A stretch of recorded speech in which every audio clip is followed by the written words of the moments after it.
Olá, eu sou o Reinaldo, especialista em Tolkien e membro fundador da nossa querida Valinor, e hoje temos mais um episódio do podcast Passos na Terra-média, no qual eu dou os meus passos, faço o meu passeio aqui com a minha doguinha treteira Zelda, enquanto a gente conversa sobre Tolkien.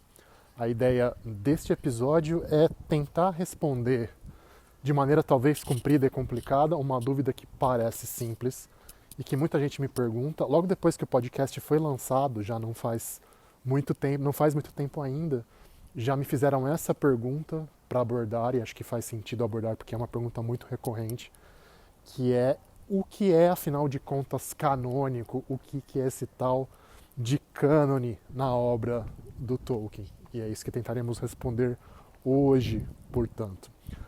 A questão deveria ser simples, mas eu acho que é um pouco mais intrigante e contraintuitiva do que se poderia esperar. Em primeiro lugar, eu acho que o próprio Tolkien teria problemas com o uso dessa palavra. Em primeiro lugar, porque ela tem uma conotação originalmente religiosa, né? O cânone ou o cânon era o termo, ainda é o termo usado para você definir quais são os livros que são incluídos como autorizados e até inspirados por Deus nas escrituras, principalmente nas escrituras cristãs. Em menor grau, eu diria que no judaísmo não se aplica muito isso para o islamismo, embora também tenha essa ideia de escrituras sagradas como um pacote fechado no islamismo, enfim.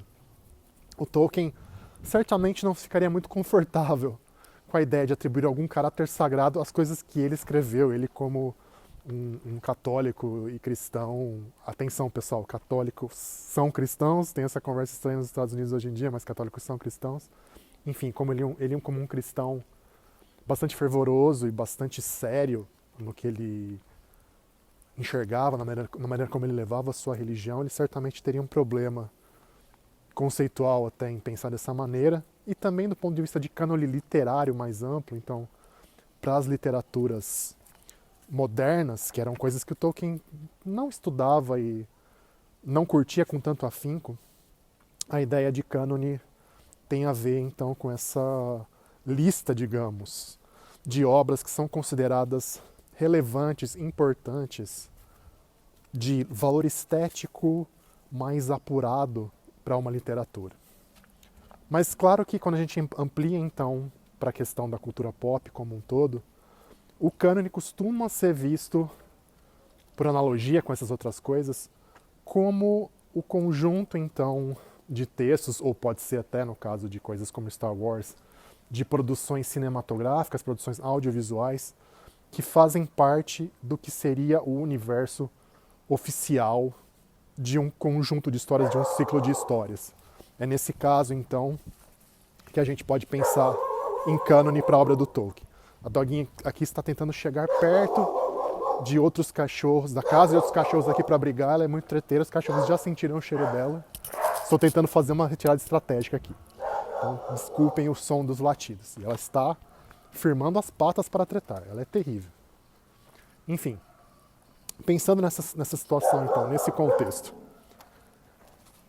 É lógico que o Tolkien não estabelece isso em vida, até porque em vida o Tolkien publicou muito pouco, e especificamente muito pouco no que diz respeito à Terra-média, ao legendário da Terra-média e do mundo de Arda como um todo. Lembrando que o Tolkien publicou O Hobbit em 1937, publicou O Senhor dos Anéis ao longo de 1954 e 55, os 3 volumes. É um livro só, mas a gente costuma dividir em 3 volumes. E ele publicou, nos anos 60, no começo dos anos 60, As Aventuras de Tom Bombadil, que, lembrando, para quem não conhece, não pegou o livro na mão ainda, não é uma narrativa, não é uma história, ele não traz muito mais dados narrativos sobre o que aconteceu lá na Terceira Era da Terra-média. É um conjunto de poemas, com alguns comentários, uma introdução e tal, notas de rodapé, mas que não acrescenta informações. E é isso, Tolkien faleceu sem concluir o Silmarillion. Então a gente teve muita publicação de material do Tolkien relacionado ao legendário dele depois dessa morte dele em 73, mas em vida foi muito, muito pouco. eu vou passar na frente de um lugar aqui onde tem um pessoal mexendo com torno, então vocês estão amolando coisas, mexendo com metal, vai ficar um certo barulho aqui, então já peço desculpas, vou tentar ir para o outro lado da rua para ver se não pega tanto o barulho. Pois muito bem, então com esse pouco material, deveria ser simples dizer o que é canônico, pensando no que o próprio Tolkien chegou a concluir de maneira satisfatória para ele ao longo da própria vida. E isso automaticamente então já exclui o Silmarillion, pelo simples fato de o Silmarillion não ser uma obra póstuma, né, uma obra publicada, portanto, após a morte do Tolkien, como se não bastasse o barulho, ainda tem os cachorros latindo. Mas vamos que vamos. Então, o Silmarillion sendo póstumo, a gente esquece ele como canônico, esquece ele como uma visão fechada. O problema não foi tanto o Silmarillion ser inacabado. O problema do Silmarillion talvez seja de ter sido acabado vezes demais, com versões demais. Né, a gente tem, sem brincadeira, assim, por baixo, a gente pode dizer que existem 6, 7, às vezes 10, 12 versões de determinada narrativa do Silmarillion que ficaram registradas nos manuscritos ou às vezes nos textos datilografados pelo próprio Tolkien. Só que sem uma indicação clara de que essa aqui é a que vale, essa aqui está concluída e vamos daqui para frente. E não, essa é uma das muitas versões possíveis. Né? O Tolkien dá indicações para o Christopher do que é mais ou menos a ideia. Ele até esboça, na verdade. A gente se esquece disso, isso é um fato muito importante. Olhando para os apêndices do Senhor dos Anéis, começo do apêndice A, a gente tem um dos anais dos reis e governantes, a gente tem um resumo ali de 3, 4 páginas, no máximo 5 páginas do Silmarillion, que mostra então qual que seria o esqueletão da trama, mas não detalha 1000 coisas que num Silmarillion completo é preciso decidir qual versão que vai. E foi isso que o Christopher tentou fazer, certamente com base nas conversas que ele teve com o pai, ao mesmo tempo comparando, cotejando, levando em conta as variantes dos muitos manuscritos e textos datilografados. Mas não dá para ter certeza, e o próprio Christopher, ao longo do trabalho de edição dele agora não, né? Já foi nos anos 90, 80 e 90, mas para nós ainda é um pouco agora. Na história da Terra-média, em que ele apresenta então toda essa gigantesca tradição de manuscritos do Silmarillion, essas decisões que ele precisou tomar para saber o que seria, entre aspas, a decisão final ou a intenção final do pai dele, e em muitos casos o que seria a intenção final, e isso ele explica também na história da Terra-média, o que seria a intenção final não está explicada detalhadamente, não está contada em forma de narrativa, é apenas um outline, tipo uma lista ali de vai acontecer X, Y, Z, pronto. Mas não virou narrativa ainda. Então, como é que o Christopher ia tomar a decisão de pegar e colocar isso em termos de narrativa, ele próprio escrever, tomando o lugar do pai dele ainda mais agressivamente nesse processo? É uma coisa que, em geral, tem exceções, a gente pode discutir isso num podcast futuro, mas, em geral, ele não se sentiu à vontade, não se sentiu com liberdade suficiente para fazer isso. Enfim, uma volta um pouco grande, para deixar muito claro que não tem como considerar nenhuma versão do Silmarillion realmente canônica, menos ainda, paradoxalmente, a versão que a gente tem como texto fechado, como volume único, embora tudo aquilo reflita algum momento da fase de criação do Tolkien. Tá? Então isso é um ponto. Pensando agora então no Senhor dos Anéis, que ainda é a obra mais conhecida, as pessoas tendem a enxergar, muitas vezes a gente fala de obra de Tolkien, as pessoas vão pensar quase que automaticamente apenas no Senhor dos Anéis. Né? O Senhor dos Anéis, então, ele é canônico? Eu consideraria sim como canônico, mas com um asterisco. Por que esse asterisco? Quando a gente pega, por exemplo, a primeira edição de Senhor dos Anéis, que é lá dos anos 50, e compara com a edição que saiu nos anos 60, a segunda edição, que é a edição que o Tolkien se sentia um pouco quase empurrado, forçado a produzir, porque tinham feito uma versão pirata nos Estados Unidos, da primeira edição, que estava vendendo que nem água, e o Tolkien ia ganhar um centavo com base nisso.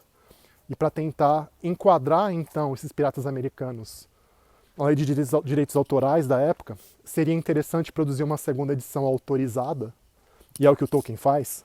Então, de uma edição para outra, a gente tem pequenas modificações, mas que modificam, sim, elementos da trama, elementos do que é o livro. Né? Existe, por exemplo, um famoso diálogo em que o Aragorn, falando com o Gimli, ele meio que dá uma ameaçada no Gimli, tenta dar um certo apavoro no Gimli, porque o Gimli falou uma besteira lá, e o Aragorn soa extremamente, ou até que bastante, agressivo, severo, quase cruel, assim. E o que o Tolkien faz de uma edição para outra, da primeira edição para a segunda? Ele simplesmente expurga esse diálogo. E existem vários exemplos desse tipo espalhados ao longo do livro. Que são, no geral, são detalhes desse tipo, mas que interferem sim no que a história é, e no que os personagens são, e por aí vai.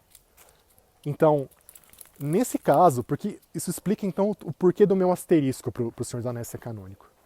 Pelo fato de que o Tolkien ainda enxergava, em certo sentido, o Senhor dos Anéis, a própria trama e as informações e os personagens do Senhor dos Anéis, enfim, como algo que poderia evoluir, que estava aberto à transformação e à recriação, ou no caso dele, né, pensando nele como apenas o tradutor de manuscritos antigos, toda aquela ficção da tradução que ele faz, a ideia de que ele poderia achar novas informações nas suas pesquisas, entre aspas, sobre a Terceira Era da Terra-média e então modificar o texto com base nisso.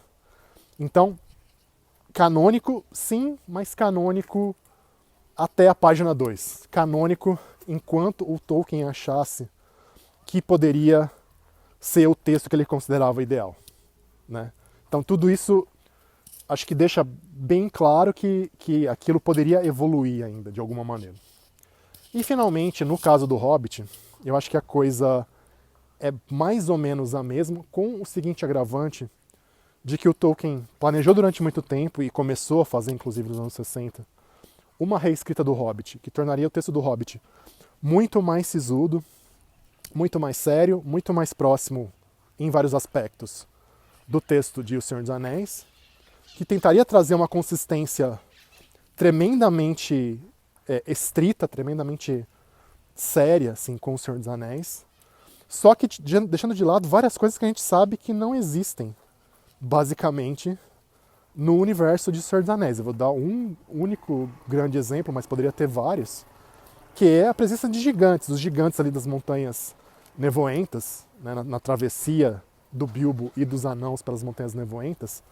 A gente sabe que na mitologia madura do Tolkien não existe gigante nenhum. Essa categoria de seres nunca foi apresentada nem detalhada, a gente não sabe se eles são malignos ou não. No texto do Hobbit até se fala de gigantes mais bonzinhos, menos bonzinhos, enfim.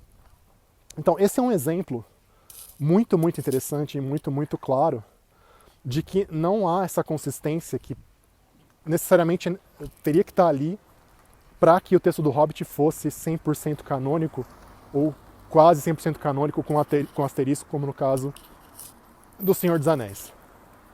E aí a gente volta para a questão que estava colocada já bem claramente no caso do Silmarillion, que eu acho que vale para a obra do Tolkien como um todo. Que essa ideia de canônico, em certo sentido, ela atrapalha e ela tira um pouco até da própria grandeza da obra do professor, que é o fato dela se parecer tanto, no fundo, com mitologias do mundo real. E se tem uma coisa que a gente sabe sobre mitologias do mundo real, tem uma frase que era muito usada por um especialista em mitologia grega, já falecido aqui do Brasil, que era o Junito de Souza Brandão, que tem uma série clássica em 3 volumes sobre mitologia grega, que é o seguinte: ele dizia que a variante é o pulmão do mito, é o que faz o mito continuar vivo e respirando. O fato de que, em circunstâncias diferentes, em épocas diferentes, nas mãos de artistas e contadores de histórias diferentes, o mito vai variar, a história que ele está contando vai ser diferente. E é isso que a gente acaba vendo em parte por acidente e em parte de propósito nos textos do Tolkien, é que essa variabilidade está muito presente, que essa possibilidade de transformação e evolução, ela sempre está ali, nem que seja latente, mas volta e meia ela aflora. E para o Tolkien eu acho que também grande parte da brincadeira, da diversão, da alegria mesmo de mexer com as histórias, assim como era no caso das línguas, era continuar fuçando, catuca aqui, catuca ali, mexe aqui, mexe acolá, isso aqui está em aberto, é parte do jogo, continuar brincando com essas possibilidades, com pontos de vista, com mudanças históricas, enfim. Então, é isso. Resposta curta. Talvez só O Senhor dos Anéis em alguma medida seja canônica, mas acho que a resposta longa é mais interessante que a resposta curta, no fim das contas. É isso por enquanto, pessoal. Agradeço a atenção. Continuem acessando e apoiando a Valinor, que precisa do apoio de todos nós aí para continuar sendo o que ela já é faz quase 20 anos, ou mais de 20 anos na verdade, para os fãs de Tolkien no Brasil. Obrigado pela atenção e, como dizem os elfos, Namarie. Adeus.